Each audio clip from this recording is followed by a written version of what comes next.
가장 중요한 거는 금전적인 이유 같아요. 이게 저도 많은 사람들의 질문을 받는데 너는 언제 퇴직할까요? 그러면 저는 아직 경제적 자유가 준비가 안 돼서요. 그런 얘기들을 많이 합니다. 과연 경제적인 것들이 그 사람들의 그 퇴직을 못하게 하는 이유가 되면 어떨까요? 생각을 해보면 저는 인식의 전환이 필요하다고 생각합니다. 경제적인 기준은 어떤 다른 사람이 정해주는 게 아니고 자기가 정해야 되거든요. 그러니까 자기가 경제적인 최소한의 기준을 정하고 그게 어느 정도 달성이 되면 지금 해야 될 일하고 이제 결별을 준비를 해야 되는 거죠. 그리고서 바로 하고 싶은 일로 갈아타야 되는 겁니다. 이제 그러기 위한 어떤 용기가 필요할 것 같아요.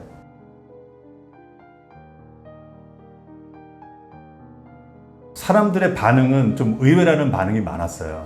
뭐 회사 동료들은 마음을 좀 내려놓고 그냥 안정적으로 그냥 편안하게 안정적인 수입을 받으면서 살 수 있을 텐데 굳이 지금 나가야 되느냐, 이제 그런 어떤 의외의 반응이 좀 있었고요.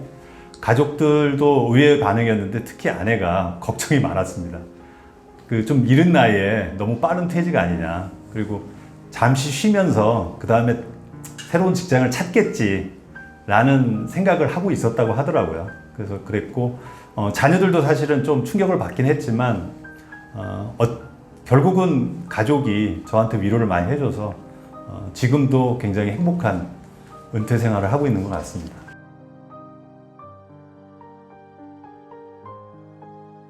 하고 싶은 일을 해야 하는 이유는 몇 가지 말씀드리면, 첫째는 직장이 아닌 직업을 선택을 해야 합니다. 직장은 아시다시피 언젠가는 떠나야 하잖아요. 직업은 자기 적성과 능력을 일정 기간 계속 종사하는 일이니까 직장을 떠나서라도 직업은 일은 계속 할 수 있는 거죠.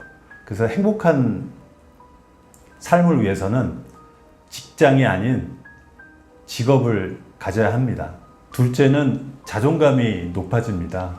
하고 싶은 일을 찾았다고 해서 끝나는 것이 아닙니다.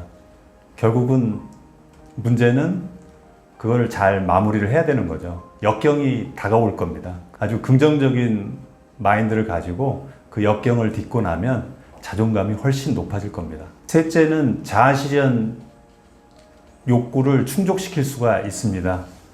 자아실현 욕구는 잘 아시다시피 미국 심리학자 매슬로의 욕구 5단계설의 최상의 욕구입니다. 은퇴 전에는 어떤 생계를 위해서 살아왔다고 하면 은퇴 후에는 자기의 잠재적인 능력을 발굴하고 삶에서 자기 기쁨을 누리는 것이 중요하다고 생각합니다. 그게 바로 자아실현 욕구를 충족할 수 있는 것이죠.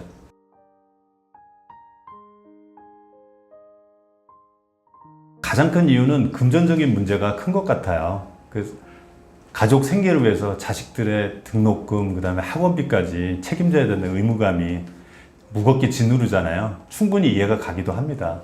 근데 경제적 이유에 대해서 좀 더 깊이 고민해 봐야 할 것 같아요.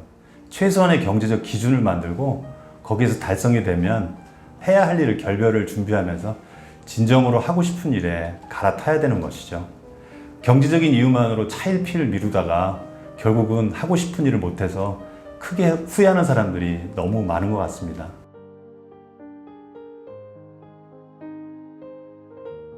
사실은 제 주변에 그런 분들이 많이 있는데요.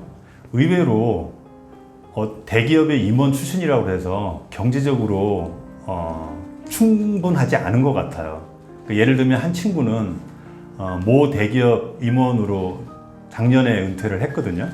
근데 여전히 지금 재취업을 해서 중소기업을 다니고 있는데 연봉도 굉장히 낮고요. 그 다음에 업무 만족도도 굉장히 떨어집니다. 심지어는 그게 1년 정도 한시적으로 다니거든요. 또 다른 직장을 알아보고 있어요. 그래서 대기업이 임원이라고 해서 꼭 경제적으로 풍요로워서 자유로워서 하고 싶은 일로 전환되지 않는 것 같습니다. 두 번째로는 그 친구는 퇴직하자마자 자기만의 시간을 갖질 못했어요. 어떤 여행을 하거나 아니면 자기만의 고민을 하거나 질문을 던지거나 그런 거를 못하다 보니까 결국은 좋아하는 재미, 그 다음에 하고 싶은 일이 뭔지를 찾지를 못한 거죠.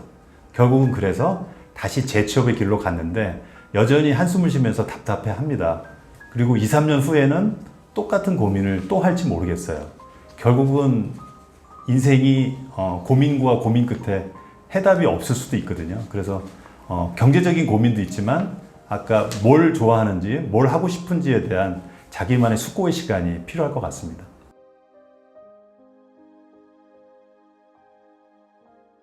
먼저 자신에게 3가지 질문을 던져야 될 것 같아요. 가장 좋아하는 것이 무엇인지를 먼저 던져야 됩니다.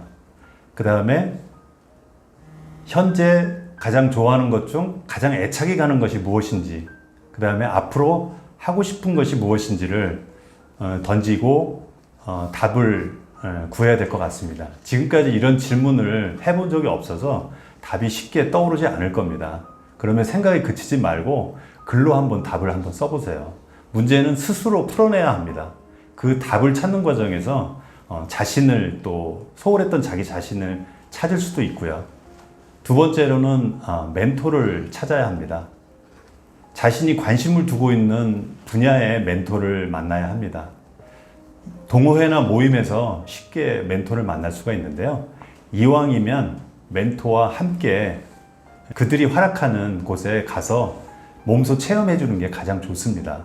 그리고 관련된 사람을 소개받아서 새로운 일로 연결될 수 있으니까 멘토를 만나는 것은 매우 중요합니다. 그 다음에 3번째로는 좋아하는 재미를 반복하면 진정으로 하고 싶은 일이 될 수도 있습니다. 좋아하는 재미를 찾았어도 매일 일정 시간 꾸준히 시간 투자를 해야 합니다. 시간 투자를 하게 되면 시간의 축적이 결국은 하고 싶은 일로 연결될 것입니다. 4번째로는 소셜미디어를 적극 활용해야 합니다. 접근조차 꺼렸던 중장년층도 요즘 소셜미디어 사용자들이 굉장히 많이 늘고 있잖아요. 제가 하고 싶은 일을 하게 된 것도 소셜미디어의 역할이 컸습니다. 왜냐하면 이제 홀로 80일간 유럽 여행을 하면서 간단하게 여행 관련된 내용, 그 다음에 사진을 SNS에 정기적으로 업로드를 했었습니다. 근데 어느 날 갑자기 잡지사 회장님께서 저한테 연락을 한 거예요. 그러면서 여행 기사를 의뢰를 하신 거죠. 그러면서 이제 어떻게 얘기를 하셨냐면 서 작가의 글은 엉덩이가 저절로 들썩거리게 해준다. 글을 읽으면 당장 여행을 떠나야 할 것 같다고 저한테 용기를 주셨습니다.